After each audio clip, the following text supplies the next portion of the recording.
சோழன் என்ன பண்ணாலும் பொறுத்துன்னு போகிற ஒரு அண்ணனை நீ வந்து ஓடி போய் கல்யாணம் பண்ணிட்டு வருவ. அப்போ கூட ஒரு ரிசப்ஷனாக நடத்தி உங்கள் அண்ணன் தானே பண்ணார். நீ ஒரு பொண்ணுகிட்ட இந்த மாதிரி வழிஞ்சு வழிஞ்சு பேசியிருந்து அப்போ கூட என்ன சேரன் என்ன சோழனை அறிஞ்சாரா என்ன? நீ எவ்வளோ தப்பு பண்ணாலும் கம்முன்னு தம்பின்னு தானே அவர் பொத்துட்டு போகிறாரு. அது எப்படி அறைய கை வந்துச்சுன்னே எனக்கு தெரில. எனக்கு என்னன்னா சேரன் அப்படி என்ன தப்பு பண்ணிட்டாரு? வானதி சொன்ன மாதிரி நடந்த உண்மையை தானே சொல்லியிருக்காரு. அஃப்கோர்ஸ்ங்க அவ்வளோ கொள்ளலாம் அந்த டைவர்ஸ் வரைக்கும்லாம் சொல்லியிருக்க தேவை இல்லை தான். சரி, எதனால் அவர் சொன்னார்? ராகவன்றதால தானே சொன்னார். ராகவ் சேரனுக்கு யார்?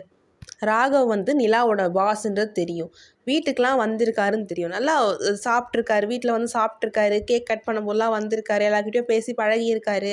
ஸோ அப்போது ராகவும் எப்படி வந்து சேரன்கிட்ட கேட்டார் இந்த மாதிரி, சரி ஓகே உங்கள் பர்சனல் நான் தெரிஞ்சுக்கணுன்னுலாம் ஒன்றும் விருப்பம் இல்லை அப்படின்னு சொல்லும்போது எதிர்க்காக அவங்க சரி ஓகே இவங்க தானே இவங்ககிட்ட சொன்னால் என்னன்றதால தான் சேரன் வந்து சொன்னார்.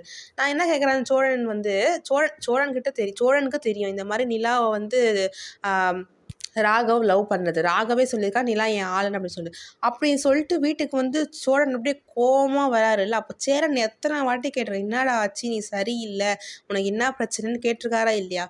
ஏன் அப்போவாச்சும் சொல்லியிருந்தா சேரன் இப்படி சொல்லியிருப்பாரா?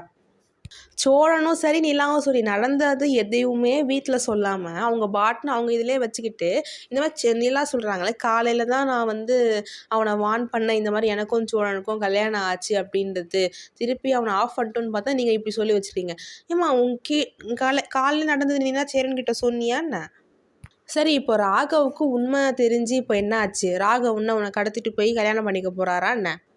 அஃப்கோர்ஸ் ராகவ் வந்து ஓவராக பேசிட்டான், ஓவராக அட்வான்டேஜ் எடுத்து பேசிட்டான். அஃப்கோர்ஸ் நிலாவுக்கு கோவம் இருக்க தான் செய்யும், நான் இல்லைன்னு சொல்லலை. அந்த கோவத்தை நம்ம ஒருத்தர்கிட்ட எப்படி காட்டுறோம், அதை யார்கிட்ட காட்டுறோம் பார்த்துட்டு நம்ம இது பண்ணணும் இல்லைங்களா? சேரன்கிட்டே அப்படி காட்டுறது, சேரனால தான் தெரிய வந்துச்சு, நான் இல்லைன்னு சொல்லலை. என்ன இருந்தாலும் அவர்கிட்ட எப்படிங்க அவ்வளோ ஹாஷாக பேச முடிஞ்சுது?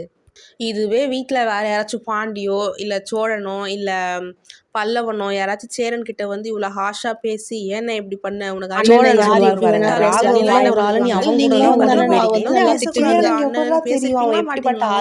சேரனை பொறுத்த வரைக்கும் நிலாவோட பாஸ் ஓகே மரியாதைன்னு ஒரு ஆளு, எல்லாரு கூட நல்லா பேசுற ஆளு, வீட்டுக்கெல்லாம் வந்திருக்காங்கிற அவன் சொன்னாரு. இதெல்லாம் அநியாயம் சோழன் போனதும் நிலா பண்ணதும்.